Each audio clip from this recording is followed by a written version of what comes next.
Hi friends, this is Kunal and welcome to Astute Knowledge Academy. Today we will discuss a system theory given by David Easton. It is also known as input-output approach or input-output theory.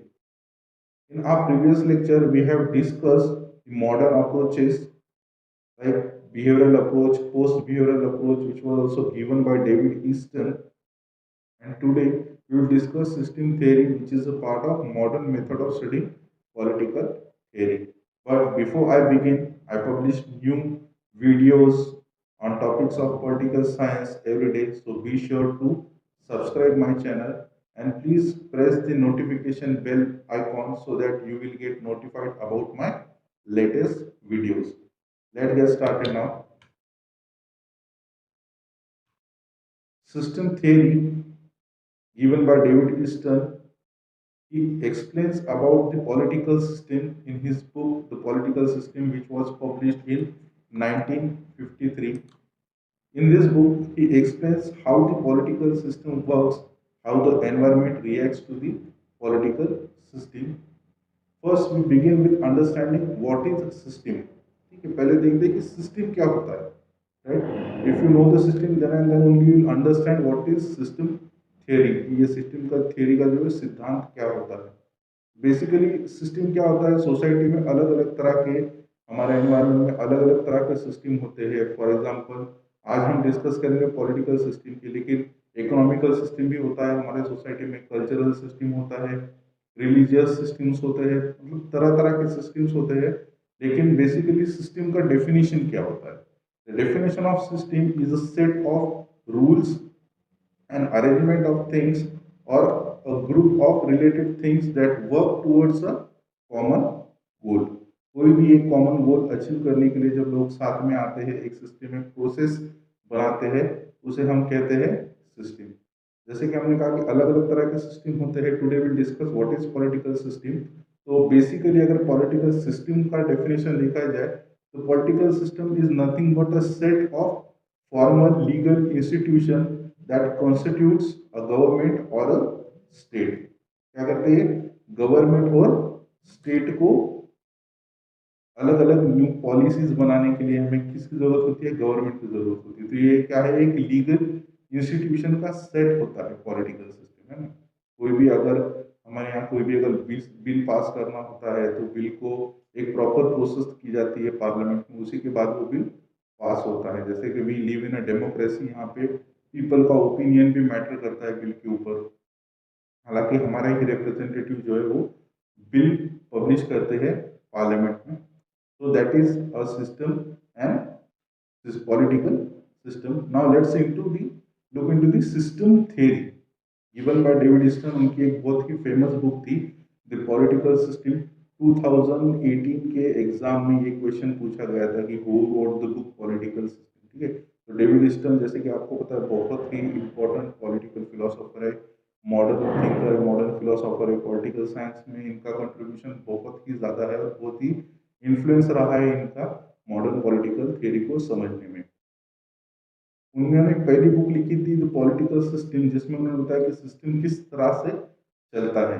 फिर उन्होंने उसी को elaborate करते हुए 1965 में दो और book लिखी जिनका नाम था a framework for political analysis and a system analysis of political life. दो तरह के दो बुक्स इन्होंने लिखे थे.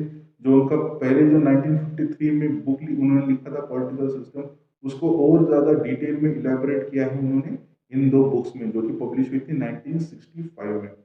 देखिए एग्जाम में डायनामिक क्वेश्चन पूछे जाते हैं, फैक्चुअल बेस्ड क्वेश्चन पूछे जाते हैं. तो यहाँ पे मैंने डेट्स भी दी है आपको, ताकि आपको पता रहे. अगर क्रोनोलॉजिकल ऑर्डर पूछा जाता है कि डेविड ईस्टन की पहली बुक कौन सी थी या दूसरी बुक कौन सी थी, तो आपको ये पता होना चाहिए. देखिए 1953 में फर्स्ट बुक एंड 1965 में second book. Now, let's look into David Easton's system theory. David Easton's system theory, though developed for constructivist purpose, and is a conceptual framework for analyzing politics. यहाँ पे एक वर्ड दिया देखिए, constructivist. क्या होता है इसका मतलब?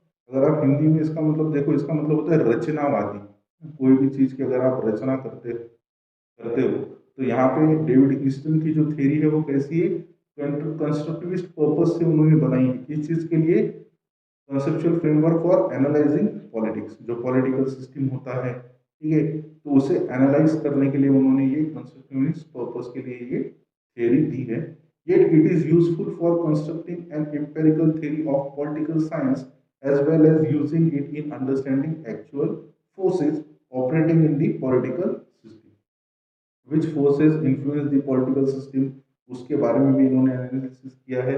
और ये इम्पेरिकल थ्योरी में आता है पॉलिटिकल साइंस की। ऑब्वियस सी बात है, अगर ये मॉडर्न अप्रोचेस के अंडर आ रहा है, अगर उसका सब अप्रोच है, तो ऑब्वियसली ये इम्पेरिकल साइंटिफिक थ्योरी ही रहेगा। The political actors and citizens can know what, where, and how of political operations and take remedial actions. क्या होता है पॉलिटिकल सिस्टम में? पॉलिटिकल एक्टर्स यानी कि हमारे रिप्रेजेंटेटिव, गवर्नमेंट इंस्टीट्यूशंस और लोग, कोई भी अगर पॉलिटिकल सिस्टम में कोई भी एक चीज आती है, थियरी आती है, या कोई भी एक वैल्यू हमारे एनवायरनमेंट में पुट की जाती है, तो उसके बारे में वो क्या है, किस तरह से है और कैसे काम करेंगी, उसको जानने का और उसके ऊपर एक्शन लेने का काम पॉलिटिकल सिस्टम में किया जाता है by the actors and citizens. Third world countries can gain a lot from its study and actual use, avoiding many risks, crises and difficulties. यहाँ पे वर्ड दिया, देखिए, थर्ड वर्ल्ड कंट्रीज। तो थर्ड वर्ल्ड कंट्रीज कौन सी थी? हमने देखा है कि 1990 में यूएसएसआर से रशिया बना था, कोल्ड वॉर खत्म हो गया था। तो कोल्ड वॉर के पहले, after second war, the world was divided into two group. एक था यूएस का ग्रुप और दूसरा था सोवियत का, यानी यूएसएसआर का ग्रुप। तो जो इन दोनों ग्रुप में ज्वाइन हुए उनको फर्स्ट वर्ल्ड ग्रुप कहा जाता है, दूसरे को सेकंड वर्ल्ड ग्रुप कहा जाता है।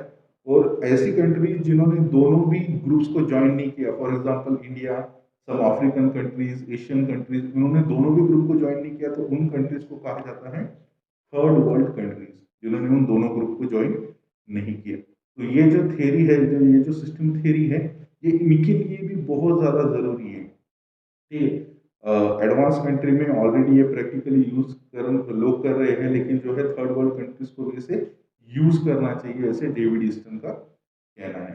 ठीक है, बुक्स के बारे में हमने ऑलरेडी डिस्कस कर लिया है, बुक्स जरूर याद रखना। आफ्टर दिस सेशन जब पॉलिटिकल थ्योरी कंप्लीट हो जाएगा, हम एक क्वेश्चन का एमसीक्यूज का एक सेशन लेंगे, तब हम सारे क्वेश्चन डिस्कस करेंगे। In the first book, he has presented an outline of the conceptual framework of system analysis. किस तरह से सिस्टम वर्क करता है, क्या काम होता है सिस्टम का, वो उन्होंने उनकी फर्स्ट बुक में बताया है। In his next book, he has further developed it in detail, but its title is misleading as he has not done therein any actual empirical analysis.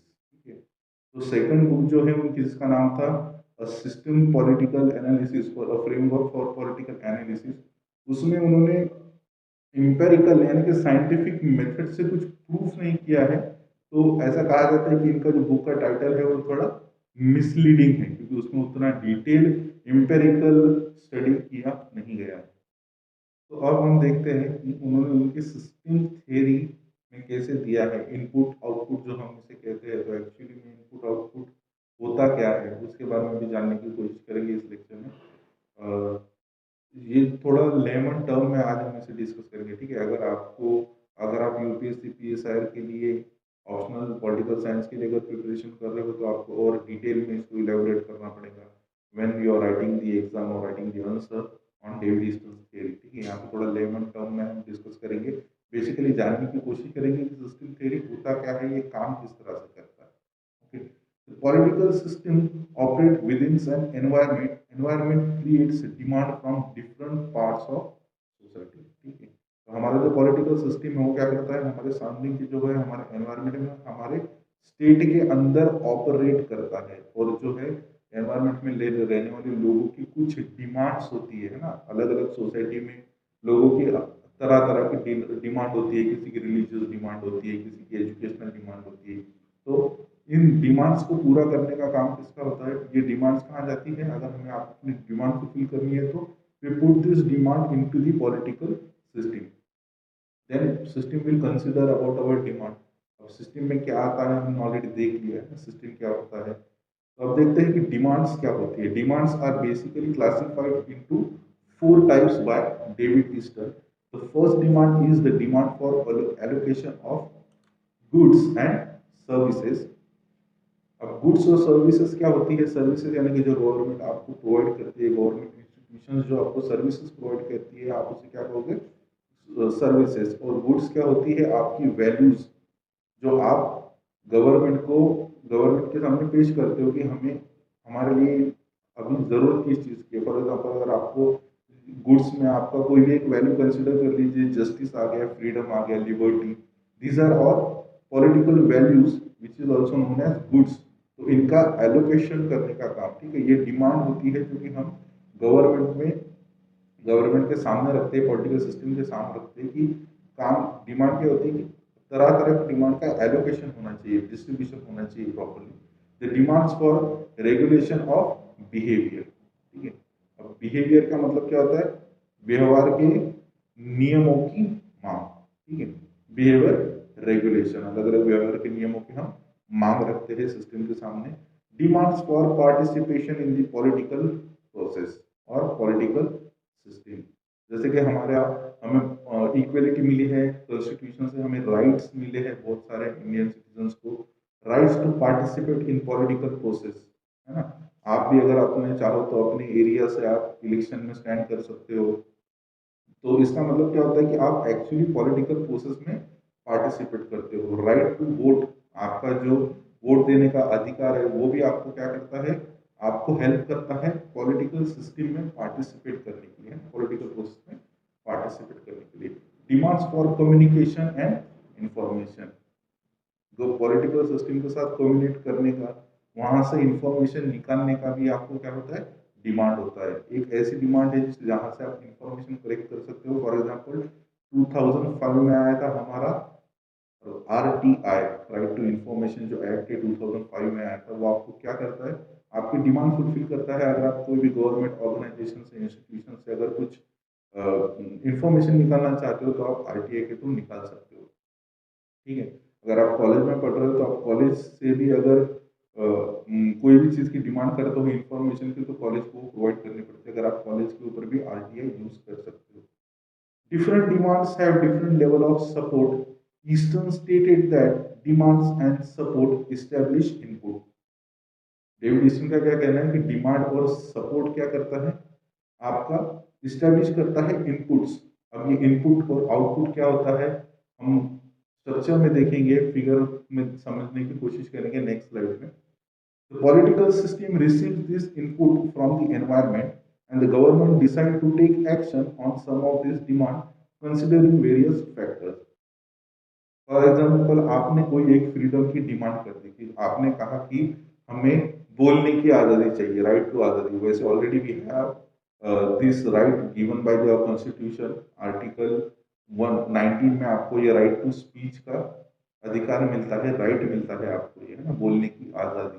तो फॉर एग्जाम्पल ऐसा consider करिए कि आपके पास बोलने की आज़ादी नहीं है और आप चाहते हो कि आपकी गवर्नमेंट आपको ये आज़ादी प्रोवाइड करे, तो आप क्या करोगे?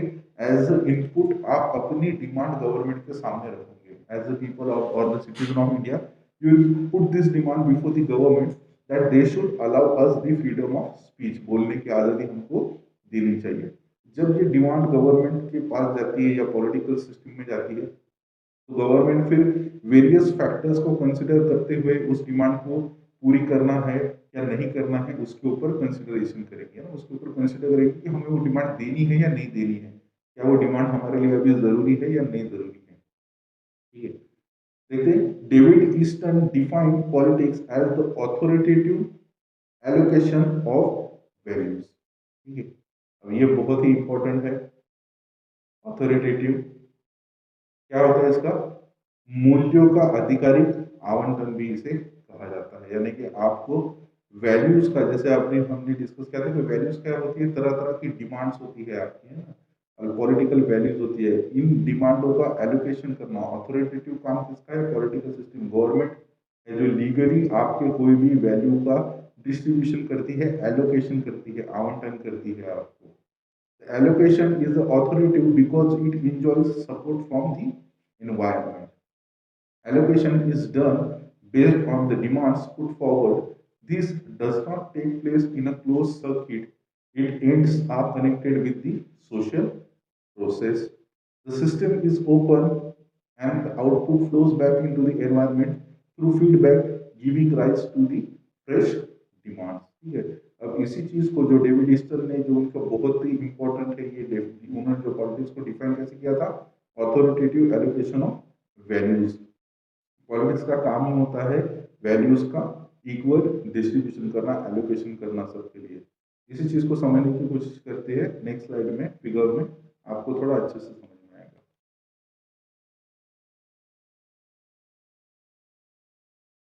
देखिए, दिस इज आवर सिस्टम, ये एक हमारा पॉलिटिकल सिस्टम है। कंसिडर करिए कि ये एक गवर्नमेंट है। गवर्नमेंट के सामने आप क्या करते हो, इनपुट्स में देखिए, हमने कहा था इनपुट्स में क्या रहता है, डिमांड और सपोर्ट। तो पहले हम देखते हैं डिमांड्स को। फॉर एग्जांपल, आपने डिमांड रख दिया कि हमें बोलने की आज़ादी चाहिए। आप ये एनवायरनमेंट से डिमांड आ रही है। एनवायरनमेंट में कौन होते हैं, हम लोग होते हैं, हम पीपल ऑफ इंडिया। हमने डिमांड कर दी गवर्नमेंट से, मोदी जी से डिमांड कर दी, भाई हमें बोलने की आज़ादी चाहिए, हमें लोगों को क्रिटिसाइज करने की, पॉलिटिकल पॉलिटिशियंस को क्रिटिसाइज करने की आज़ादी चाहिए। ये डिमांड्स कहाँ जाएंगी फिर, पॉलिटिकल सिस्टम में। पॉलिटिकल सिस्टम में क्या होगा, आइदर वो आपकी डिमांड को फुलफिल करेंगे या वो आपकी डिमांड को क्या कर देंगे, खारिज कर देंगे, रिजेक्ट कर देंगे आपकी डिमांड्स को। तो अब उसकी कंसिक्वेंसेस क्या होते हैं, वो फीडबैक रहेगा हमारा। देखिए, आपने डिमांड की यहाँ पे जस्टिस की या फ्रीडम ऑफ स्पीच की आपने डिमांड की, या तो अगर और रिसेंट एग्जांपल में हम देखते हैं कि फार्मर बिल्स, जो कि जिसके ऊपर बहुत ज्यादा कंट्रोवर्सी हो रखी है इंडिया में। फार्मर बिल्स ऐसा हम कंसिडर करते हैं, ये तो गवर्नमेंट ने ऑलरेडी बना दिया था किसानों के लिए फार्मर बिल, लेकिन अगर किसानों ने कुछ डिमांड्स गवर्नमेंट के सामने अगर रखी रखी होती, अगर किसान कहते कि भाई हमें मिनिमम वेज मिलना चाहिए, किसान हम खेती करते हैं तो हमें कुछ इंश्योरेंस मिलना चाहिए, या तरह तरह की उनकी कुछ डिमांड्स हो सकती है उनके एग्रीकल्चर प्रोडक्ट्स को लेकर। तो अगर ये डिमांड्स उन्होंने सिस्टम में भेजी, तो सिस्टम यानी कि यहाँ पे मोदी जी की सरकार, बीजेपी की सरकार, अब वो क्या करेंगी, उस डिमांड को कंसिडर करेंगे कि वो डिमांड्स क्या लोगों के लिए अभी जरूरी है या नहीं जरूरी है। तो वहां पे वो फिर डिसीजन लेगी, आइदर वो क्या करेंगे, आपकी डिमांड्स को फुलफिल करेंगे। अगर उन्होंने डिसीजन लिया और आपकी डिमांड्स को फुलफिल कर दिया, कुछ न्यू पॉलिसीज, कुछ न्यू रेगुलेशंस लाए आपकी डिमांड्स को लेकर, तो आउटपुट क्या निकलेगा, उसका फीडबैक मिल जाएगा। आउटपुट क्या रहेगा आपका, फीडबैक। फीडबैक यानी कि आप क्या उसके ऊपर रिएक्ट करोगे, उस बिल के ऊपर। अगर आपने सिस्टम में डिमांड रखी है और सरकार ने अपनी डिमांड फुलफिल कर दी, तो आउटपुट में आपका क्या जाएगा, फीडबैक। फीडबैक क्या होगा, सपोर्ट। सपोर्ट किसे, गवर्नमेंट को। अगर 2014 में मोदी जी आए थे, उन्होंने कुछ प्रॉमिस किए थे हमें कि वो हमारे लिए, मतलब किसानों की जो है वो इनकम डबल हो जाएंगी 2022 में, ऐसा उन्होंने कहा था। गवर्नमेंट का जो है हमारा जो इकोनॉमी है वो बहुत ज़्यादा ग्रो करेगा, लेकिन ग्रोथ रेट 12% तक जाएगा। लेकिन बीच में कोरोना आ गया और बहुत सारे, मतलब ऐसी चीज़ें, फैक्टर्स ऐसे हो गए कि गवर्नमेंट ने उस डिमांड को अब तक फुलफिल करने में गवर्नमेंट फेल हो चुकी है। अगर वो डिमांड गवर्नमेंट फुलफिल करती थी, तो फिर से अगर आने वाले इलेक्शन में हम उनको सपोर्ट करते थे। हालांकि हमने फिर से 2019 में मोदी जी को ही चुन कर दिया है, क्योंकि हमारे पास कोई स्ट्रॉन्ग अल्टरनेटिव नहीं था। That was the reason, that is why we selected him और we elected him only, because we do not have any good alternative. BJP को रिप्लेस करने के लिए अभी कोई ऐसी स्ट्रॉन्ग नेशनल पार्टी ही नहीं है। इन केस अगर कोई एक अच्छी नेशनल पार्टी रहती, तो हमारा फीडबैक क्या रहता, 2019 में हम बोलते हैं कि गवर्नमेंट ने जितने भी डिसीजन लिए सारे डिसीजन फेल थे, और हमारा फीडबैक क्या रहेगा, यहाँ पे निगेटिव रहेगा, हम उसकी सरकार ही गिरा देंगे, है ना। जो भी सरकार बनी थी हम उनकी सरकार गिरा देंगे, यानी कि हम रिजेक्ट कर रहे हैं उस सरकार को। तो अगर किसी भी सरकार को अगर टिक कर रहना है, या 5 या 10 साल के लिए अगर वर्क करना है, तो उनको लोगों की डिमांड्स को कंसिडर करना पड़ता है। अगर वो लोगों की डिमांड्स को कंसिडर नहीं करेंगे, अगर लोगों को उनके लिए मन में अगर कोई गुस्सा रहा, रोष रहा, तो क्या करेंगे लोग, रिजेक्ट करेंगे, और आने वाले टाइम में उनकी सरकार गिरने के चांसेस होते हैं। इसलिए सिस्टम थ्योरी बहुत ही ज़्यादा इम्पोर्टेंट है। ठीक है। डिमांड्स आपके सिस्टम में जाएंगी, सिस्टम ने अगर आपकी डिमांड्स को फुलफिल कर दिया, अगर आपकी डिमांड जो भी आपने डिमांड्स रखी है उसको अगर सिस्टम ने फुलफिल कर दिया, फीडबैक आउटपुट में आपका फीडबैक क्या रहेगा, you will support the government. ऐसा समझते कि 2024 में मोदी जी ने जितने भी प्रॉमिस है अगर फुलफिल कर दिए तो आने वाले इलेक्शन में हम फिर से क्या करेंगे, उन्हें ही सपोर्ट करेंगे। तो पॉलिटिकल सिस्टम ऐसा सर्कुलेशन में वर्क करता है ना, एक चेन में वर्क करता है। डिमांड्स आएंगी, लोग सरकार के पास, सरकार लोगों की डिमांड्स फुलफिल करेंगी और उसी के चलते लोग फीडबैक क्या करेंगे, आने वाले वक्त में फिर से उन्हें सपोर्ट करेंगे, फिर से उनको इलेक्शन जितवाएंगे। तो ये होता है सिस्टम में input and output approach. Next हम देखेंगे structural functional theory by Almond and Powell in our next lecture.